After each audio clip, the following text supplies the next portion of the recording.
Have you ever been forgotten by your own family? I have. Left alone in the hospital while my children traveled to Bali. That's how my life turned upside down. That cold note, the house sold, my belongings donated, and the silence that hurts more than any illness. I cared for them as a mother, as a grandmother, yet I was abandoned when I needed them the most. Stay with me until the end, because I'll share how I turned this pain into strength and found a new path, a fresh start you might never imagine. Subscribe to the channel now and hit the bell to follow this story that will touch your heart and open your eyes to the reality of old age.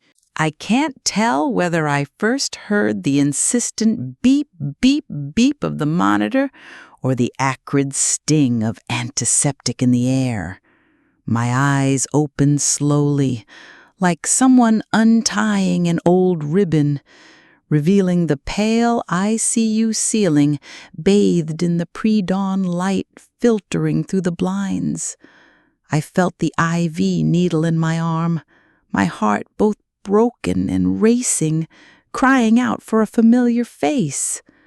Nurse Marina, her voice soft as worn cotton, leaned in and whispered, "Ma'am, would you like to speak to your children?" The word children struck my chest like a door slamming shut in the wind, bringing back memories of countless nights spent rocking them to sleep. I shook my head no, but inside me, the loneliness of old age was already churning like a sickness.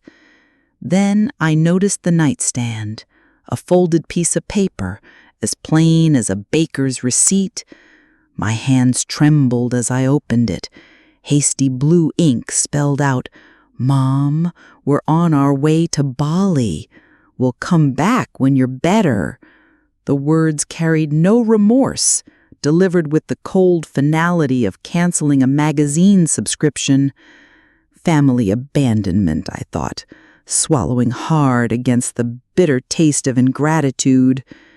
After caring for them as a mother, loving them as a grandmother, to be forgotten in a hospital bed. The cardiac monitor's pitch rose sharply, betraying the silent suffering I was struggling to contain. But the worst was to come.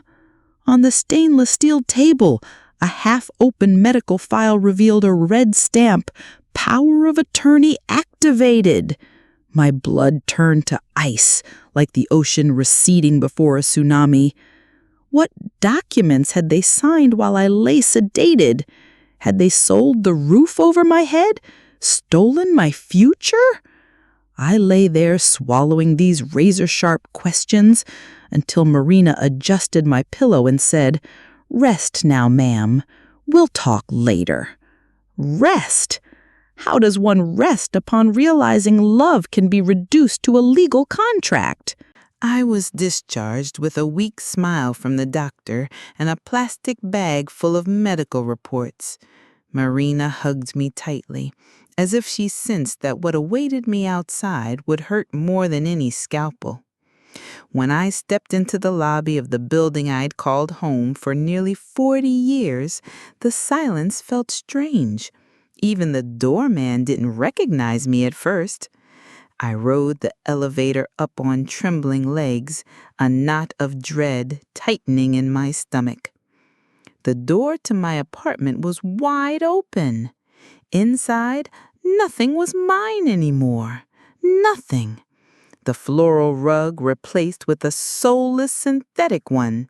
My lace curtains piled on the floor. And boxes, so many boxes labeled donation. I walked slowly to the bedroom, each step heavy with memory.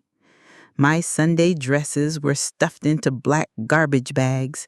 My bedside radio, the one that had kept me company through lonely nights with Moreninhas and Nelson Gonzalez, tossed carelessly on the bed. Then, in the trash bin, I saw something that cut deeper than any insult. A photo of me with the boys when they were little, torn in half. The very one that used to sit on the living room shelf. The one I always said no one was allowed to touch. Their half had been carefully preserved. Mine was crumpled between a banana peel and a piece of wax paper. That was when my children's indifference became real. I tried to make sense of it. I reached for my old flip phone, the kind that opens and closes like a secret. There was a message from Daniel, sent weeks ago. We signed everything with the lawyer's help. It's safer this way. We'll explain later. While I was fighting for breath in the ICU, they were selling my home. My sanctuary had become a legal clause. My nest had turned into a number. Sitting there, surrounded by the ruins of what was once my world, I finally understood the true taste of family abandonment. And I began to wonder, how cold can the hearts of those we once cradled in our arms become? My daughter's house now had an office where my old sewing studio used to be. In the corner, a locked cabinet stood in silent defiance. I waited all afternoon, pretending to nap on the couch until I heard the front door close. Seizing the empty house, I approached. The key was hidden in a ceramic vase, the kind of detail only a mother would notice. Inside, among files and contracts, I found a brown notebook filled with sticky notes and passwords. And there, like uncovering the wreckage of my own life, I saw the bank statements, month after month, withdrawals and transfers. My hard-earned pension silently siphoned away, diverted, a betrayal that smelled of expensive perfume. I took an old notebook from the house, blue cover, the same kind I used when the kids were little to track their Christmas wishes for Santa. But this wasn't Christmas. This was an inventory of pain. 1 page for every lie, 1 line for every silence. Day 10, Daniel's card charge, wine shop. Day 22, transfer to Laura's account. With each entry, my broken heart pulsed deeper. Me, who mothered them long after they needed it, now cataloging the proof of their ungratitude. Anger, my dear, when it strikes the elderly, doesn't scream, it writes. I scribbled and wept, not over the money, but knowing they saw me as a burden, an inconvenience, a number they could sign away with their left hand. When I returned to the living room, Laura flashed her rehearsed smile. "You okay, Mom?" I mirrored my usual smile back, but inside a sentence formed. You picked the wrong vault to rob, because now I had a notebook, and in that notebook, a story only I could write. I woke early that Sunday, before sunrise. The silence in the house seemed to beg for courage. I took the blue notebook, folded it carefully, and hid it inside an old blouse. I walked down to the backyard where donation boxes sat waiting. Inside a worn-out boot of mine, one I'd worn to countless neighborhood June festivals, was a small roll of bills. Money saved for an emergency, as my mother used to say. Well, the emergency had arrived. With it, I bought an old car, the color of rust, with a broken radio. And before leaving, I placed a letter on the table. You taught me how to disappear. I drove slowly, a gray-haired woman in a car that rattled louder than a politician's promise, vanishing down backcountry roads. The police wouldn't even look for me, too old to make headlines, too invisible to be remembered. I used the very power of attorney they'd signed against me to make one last transfer, small but symbolic. I emptied the old account they'd forgotten about, taking what little remained. A sharp irony, wielding the weapon that had wounded me to secure my escape. An invisible flight, yes, but one with dignity. When I stopped at a roadside stall, the young woman asked, "Where you headed, Grandma?" I answered without hesitation, "Somewhere no one knows me." It wasn't sadness, it was relief, a kind of mourning for myself, for all I'd been. The road was potholed, but no more broken than the ties I'd left behind. With a dirty rearview mirror and a quiet heart, I felt something new, the possibility of starting over. But I knew the longing would come, so would the doubt. What I didn't know was that further down the road, life still held surprises not even a blue notebook could predict. I arrived in a seaside town that seemed frozen in time. The smell of salt blending with freshly brewed coffee reminded me of my father. He was a fisherman, the kind with calloused hands and a gentle voice. When I was little, he used to say, "The sea doesn't take those who know how to listen to the wind." Well, the wind had brought me here.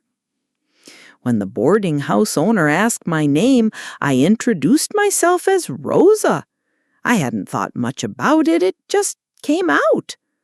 Maybe it was the name of the woman I needed to be now, the one without children, the one who wasn't forgotten in a hospital, the one who could still be looked at with kindness. I met Raquel at the market, joking with the fishermen. She had strong hands and a straightforward manner that reminded me of my older sister. When she found out I was good with a needle, she invited me to help mend the nets. I sat on the dock, the evening light warming my shoulders, and began stitching hole by hole. And there, sewing those torn nets, I cried. But not from sadness. It was something older, buried, a memory of my father, the longing to be useful. For the first time in months, someone called me by name, even if it was a made-up one, and looked me in the eyes. A routine settled in. Nets in the morning, coffee in the square, silence in the afternoon. No one asked about my past, and that, my dear, is a rare gift.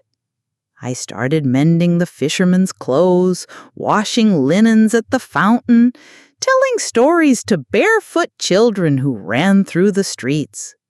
But deep in my apron pocket, the blue notebook still followed me, as if whispering, "You ran away, yes, but some pains don't know how to swim. They just float, waiting for the next wave." I pretended not to hear, but I knew. Sooner or later, the sea gives back everything we throw into it. Raquel adored that little phone of hers. She filmed everything. The fishing, the cleaning of the catch, Zedo Barco's jokes. One day, without warning, she recorded me mending a net while telling a story about my father. "This is pure gold, Donna Rosa. It's gonna blow up." She laughed, and I laughed along, not quite understanding what blow up even meant. The next day, the video was on her phone. Over 80,000 views. Comments poured in from everywhere. "What a beautiful grandma! Reminds me of my childhood." Then, buried among the likes and heart emojis, one sentence stole my breath. "She looks like that grandma who disappeared after the family scandal." My blood ran cold. I pretended not to see. But that night, while Raquel snored in the next room, I quietly took her phone, typed my full name, and there it was. Small news sites, social media threads. 68-year-old woman vanishes after dispute with children. Suspected dementia. Power of attorney contested. My face, blurred, plastered across a mosaic of gossip and speculation. The truth wrinkled like poorly ironed laundry. My pulse hammered. I was the runaway, the ungrateful one, the woman who needed care. I turned off the phone with shaking hands, sat on the porch, staring at the sea, dark as a bitter thought. The waves came and went like someone trying to console. I knew that video, that innocent recording, could be the loose thread. What if someone recognized me? What if they came looking? Was I safe or just hidden? The blue notebook in my pocket felt heavier that night, and something told me the ghosts of the past, the ones we try to drown, always learn to swim. It was a Tuesday with a stubborn sun, the kind that burns your scalp and makes fish spoil faster. I was at the market, helping Raquel weigh shrimp, when I heard a voice I hadn't heard in months. "Mom." Dry, thin, too polite to be real. I turned slowly, my heart cold as dry ice. There she was, Laura. Face powdered, expensive clothes, heels sinking into the dirt. A designer pantsuit in the middle of the fish market, like she belonged in a courthouse, not a place where cilantro was sold by the sprig. The contrast hurt more than any words. She approached like someone treading through a minefield. "Mom, you can't just pretend we don't exist." The words hit like a gloved slap. I took a deep breath, looked into her eyes, eyes that had once cried into my lap, and said, "That's exactly what you did to me in the ICU." She glanced down for a second, then lifted her chin, swallowing shame and spitting out pride. "We need to talk. There's too much left unresolved." And I thought, yes, there is, and none of it was my fault. I stood there between the stink of fish and her expensive perfume, unsure whether to scream or hug her. The market crowd buzzed with whispers. Raquel stepped closer, her hand on my shoulder, and murmured, "If you want, I'll tell her you're not who she thinks." I wanted to laugh and cry at once. Instead, I just said, "Not here," because part of me was still a mother, still a grandmother. Even wounded by their ingratitude, I still carried love. Only now it was mixed with fear. Because if Laura had found me, who else was coming? The next day she came again, alone this time. No designer suit, no heels, just a black folder in her hands. I sat with her on a wooden bench beneath an almond tree. The sea breeze blew gently, but what she brought with her was a storm. "Mom, we need your signature. There's a property still in your name, but you don't use it. You don't need it," she began, her voice too smooth to be trusted. I listened in silence, neither agreeing nor refusing, just slowly placed my hand on the folder. Inside, the papers told the truth. They had used the power of attorney to buy a luxury apartment in my name, and now they owed months of property taxes and condo fees. On the last page was the total debt, nearly everything left of my pension. They wanted my signature to clear their names, using what little remained of mine. Then I stood slowly, like someone shedding grief. "Do you know what it means to tear up a picture of your own mother and throw it away?" I asked, staring straight at Laura.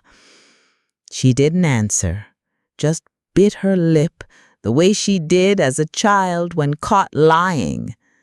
I took the papers, nodded my thanks, and walked away without looking back. That night, I wrote to an old student of my late husband, a lawyer, sharp, decent.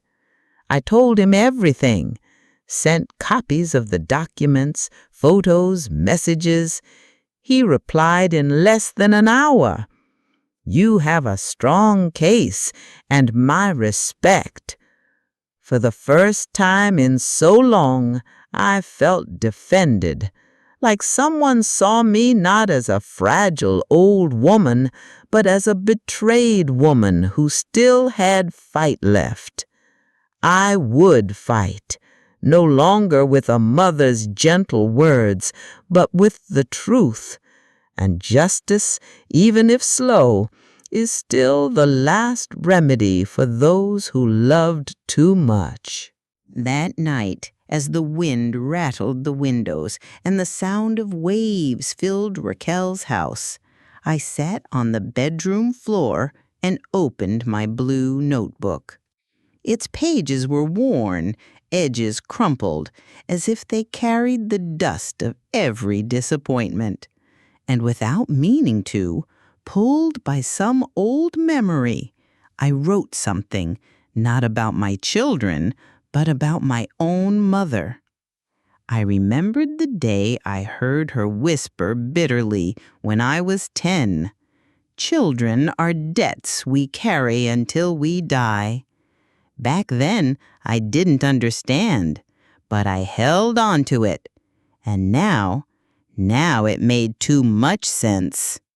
I ran away that day, stuffed bread and a sliver of soap into my backpack, and slipped out the back door. I only returned when hunger spoke louder than pride. My mother never even searched for me. She just left a letter on my bed with a note.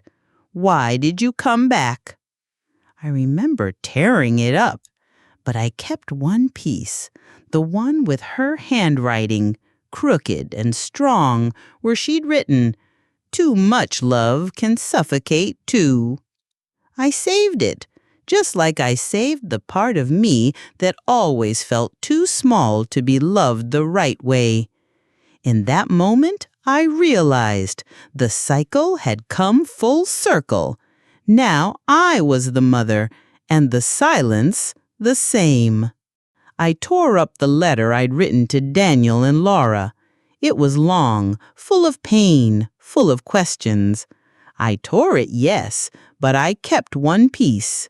The very end where I'd written, "If you ever wonder why I disappeared, it was to find myself." I folded it, tucked it deep in my bag beside the taped-up photo. Because some wounds aren't meant to be shown. You only feel them when the weather changes, like a scar that aches in the rain. And there, on that scrap of paper, I understood.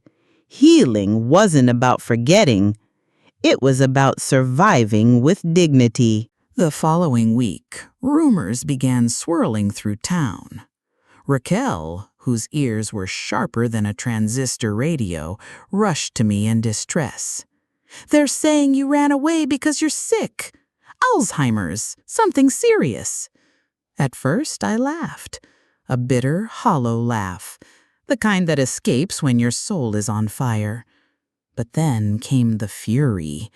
Because now, being forgotten wasn't enough.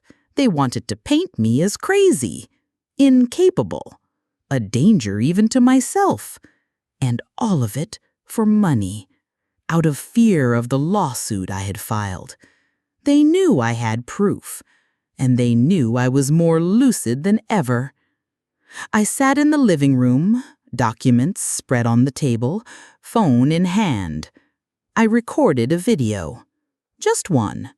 No filters, no makeup, no fancy words.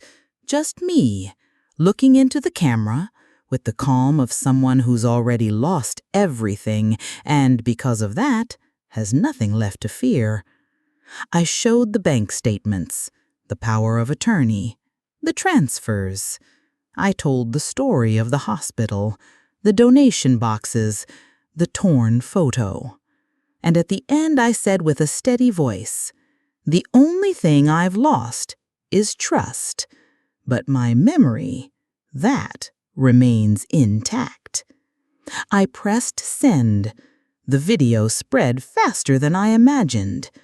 Then I turned off my phone, like someone locking a door and throwing the key into the sea. That night, I slept dreamlessly. But the ocean roared outside as if it knew the storm wasn't over. I knew more attacks would come, more attempts to silence me. But now I had my voice, and more than that, I had the truth. The truth, my dear, when spoken by someone with nothing left to prove, carries a weight no lawyer can overturn. And even if they tried to paint me as mad, I had learned this. It's better to be called crazy with reason than to be called a mother with an empty heart. The media arrived like a violent wave, crashing over everything I was still trying to hold on to. Reporters with cameras, invasive questions, curious stares that burned hotter than the midday sun. Raquel, with her steady resolve, led me to an old fishing boat hidden in a secluded cove. There, among nets and gravel, I found a rare refuge. I sat on the bench, the blue notebook open in my lap, the smell of the sea mingling with the salt of my tears. In a gesture that felt like closing a circle, I threw the notebook into the sea. The wet pages dissolved in the waves, carried away, along with so much accumulated pain. But before it disappeared completely, I pulled out a single sheet, the list of passwords, the key to my truth and my fight. It was like letting go of the past, but holding on to hope. Raquel looked at me and whispered, "Now, whatever comes next is a fresh start, Donna Rosa." And I smiled, because despite everything, I knew the storm was just the prelude to calmer days. As the sun set, the boat rocked gently. That night carried the taste of promise.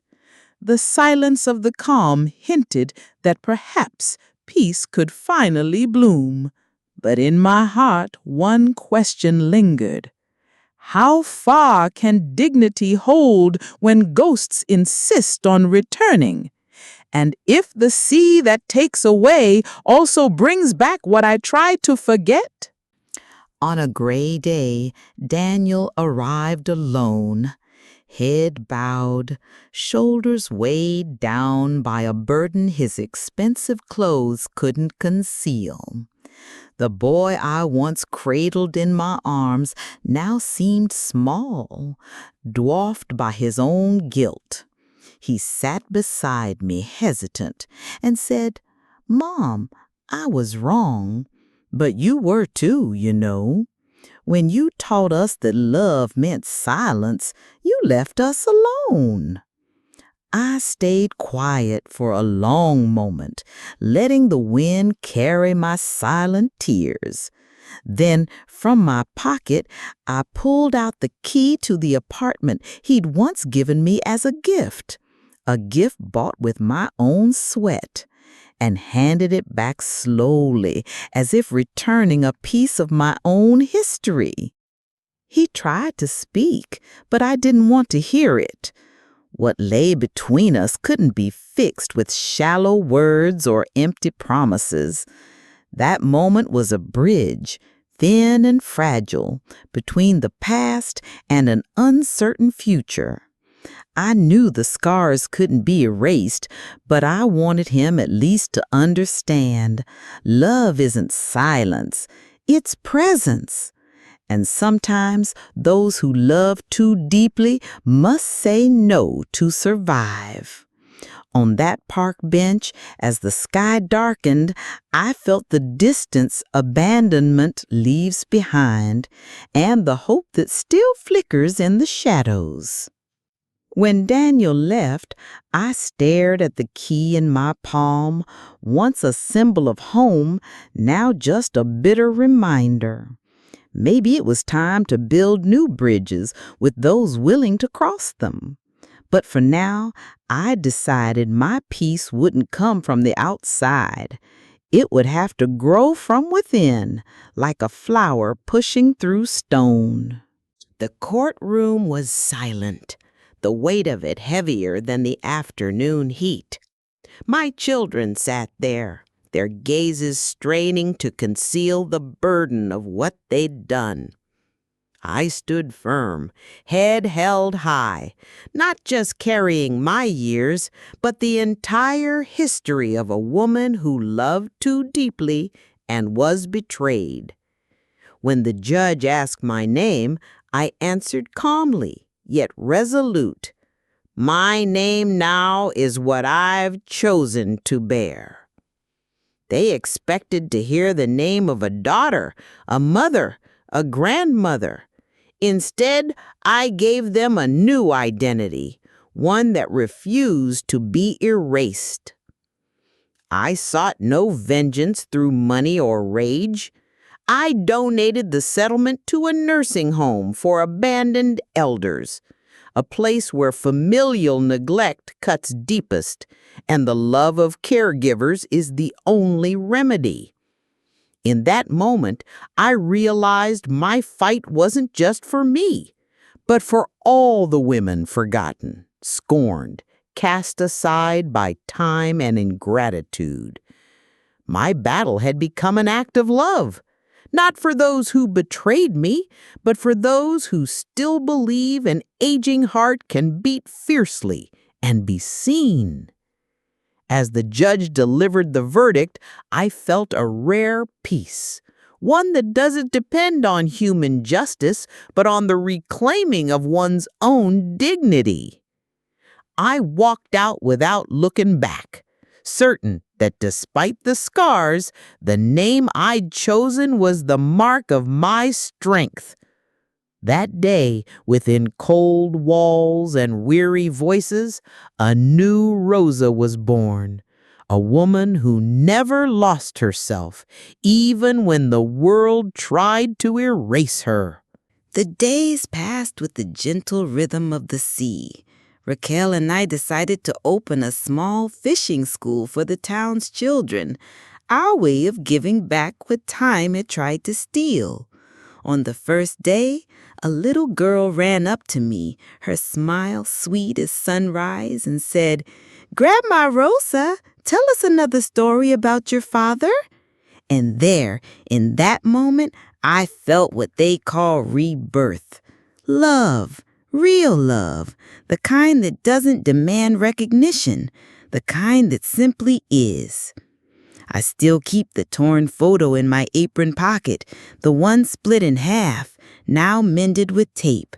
A reminder that even broken things can be made whole again. Every net I stitch, every laugh on the docks, Every hopeful glance from the children is proof that life always brings new waves, and sometimes you must let the tide carry things away so it can return what truly matters. As the sun set over the horizon, I thought of my journey, filled with pain and lessons, loss and rediscovery. I smiled at the fire-colored sky and whispered, "Here I am, Donna Rosa, and this time I belong to no one but myself." The tide took what no longer served me and brought what my heart had always dreamed, a new beginning with soul, dignity, and love. Life, my dear, moves in cycles, often leading us places we never imagined. Abandonment, ingratitude, silent suffering. These may seem like impossible burdens to bear, but I've learned true strength lies in holding on to dignity even when the world turns away. Don't wait for recognition to love yourself. Don't let others' scorn dim your light. Ask yourself, how have you been caring for your own heart? What stories will you leave for those who come after? A grandmother's love, a mother's love, self-love. These are treasures no one can steal.